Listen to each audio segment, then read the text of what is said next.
السلام عليكم ورحمة الله وبركاته. قلبت وحن هالكان isugu nimid inaan muujino dhibaatada ka taagan Soomaaliya dadka walaalaheena ay dhibaataysan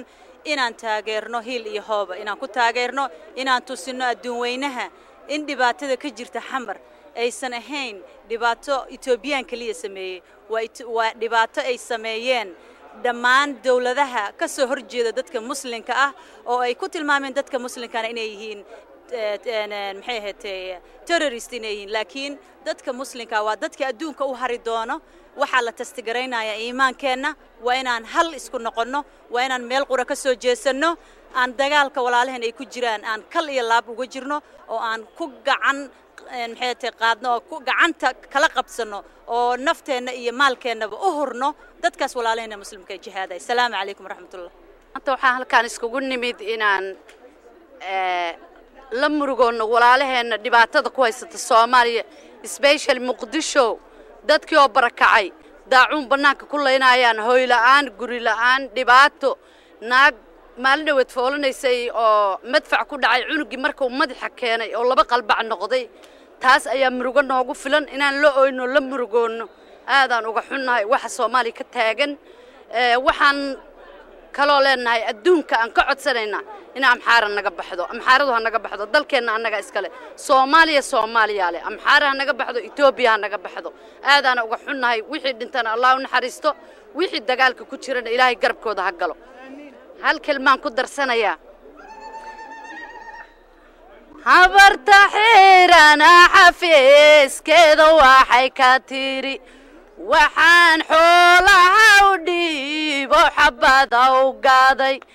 inaan ku xasuuqa xaafada xamar ku yaal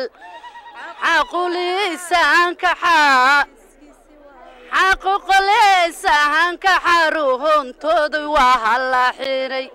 ninkii ka xanaaqa xabsiga la dhigahayaa.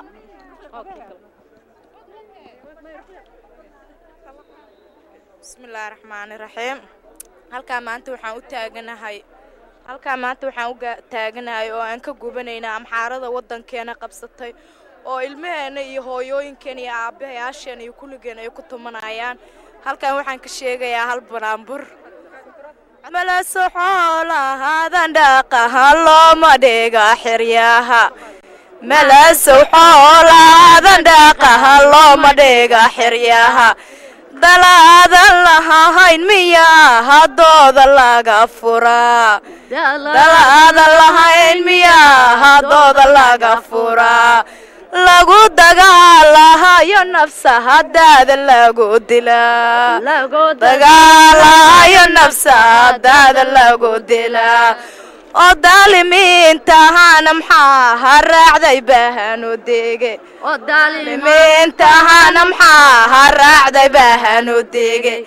ha u danayn diinta iyo dalkii hooyada ha u danayn diinta iyo dalkii hooyada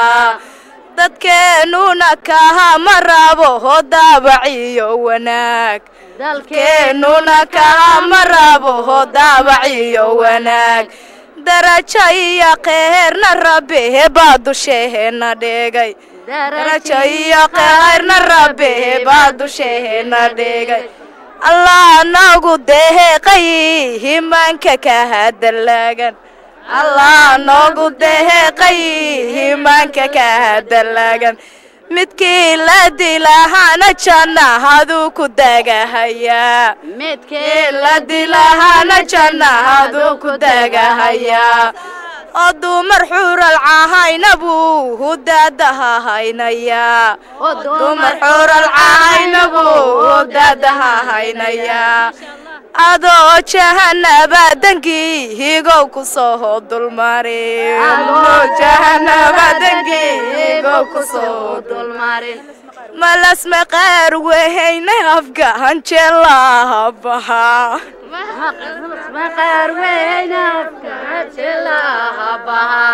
Soomaaliyu joogi jirahay cirka qaadan jiray Soomaaliyu joogi jirahay cirka qaadan jiray wuxuu madaxtooyo dhigaha maanta laga rabaa marka halkaa waxaan kusoo gabagabaynaynaa annagoo dhan muslimiin waxaan ka baryaynaa amxaarada inuu naga qaado dalkeena iyo dadkeenaba gadabto allaha jabiyo allah islaamka guuleeyo insha allah بسم الله الرحمن الرحيم هل كان وحنا ربا إن دمان ومد الصومالية تعسي وقدره خاصة إن دتك رير مقدشة أو باباسن ومدفع لجو قراعي أن تعسي ودره وحنا لا يا مقدشة إلهي ون حريسته يا صومالي ودم بالله ون حريسته قال لنا الله شبيه إسلام كان الله قوية مل سناوي ما أقول إن لجو قراعي أرد سبب مدافع إن دلكي سلبابية ما أقول إن دتكي سلبابية ما أقول مركا wuxuu sanasagu dadkiisa iyo dalkiisa uusan u ogolayn ayuu intuu dhagta tuuga wuxuu ku soo sheegay uu yiri ordaha dadkiina iyo dalkiina baabiya marka Soomaaliya Allah guuleeyo iyo dadka raacsan islaamka salaam calaykum waxaan rabaa inaan idin sheego diinta islaamku inay tahay diinta runta ah ee dunidan maanta ka jirta waxayse dhibaatada horumar iyo ay u weedo dadkeen meel kasta ugu dhibaataysan yahay waxay tahay in ummaddu ay gaaladu ku shaqaysato rag badan oo isku malay dad xariifiya isla markaana ah dad caaqiya ah sidaanu reality-ga aan ognahay ama doqomo aan ama tanasul garan kareen marka dadkaas oo dhan waxaan u sheegayaa ummadda Soomaaliyeed inaanan ku raacin wax la yiraahdo qabiil ama region ama waxay ahaataba maantana waxay tahay maalintii runta oo Soomaalidu inaan midowno oo maanta aanu dad kaliya oo mid kaliya aan noqono أنا تصور قد إلى قوك يا لا وضعها قال ما أنا قمنا يمو ينقذف بما تيسه قبل حتى الله يسقى ونقول وكوس القصاص هدي الله الرين وأنا قلت لك إنه قام مو يوحي نظم يقال اللي يسلو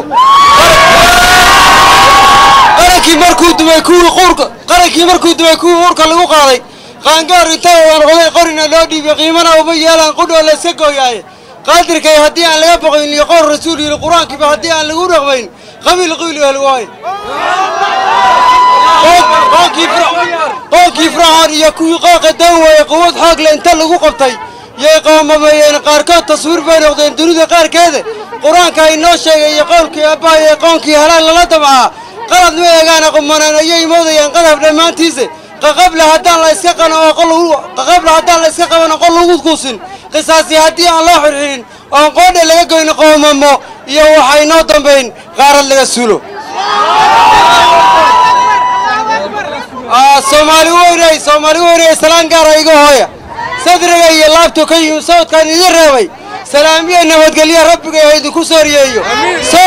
soonka iyo sakada iyo salaadaha ooga soo noqosho meel aan lahayn baa loo safrayaa sadu qaata saakay taladu ila simatay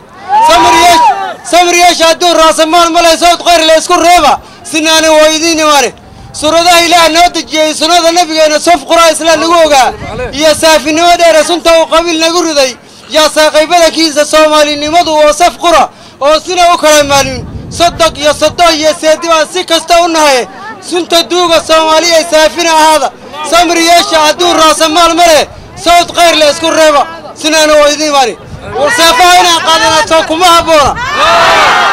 سافاينا قادنا سو كما habboona سنتينا ندوغنا سو كما habboona safka hore inaan wada galnaa soo kuma habboona sanaaw inaan cayrsannaa soo kuma habboona sanaaw inaan cayrsannaa soo uga waano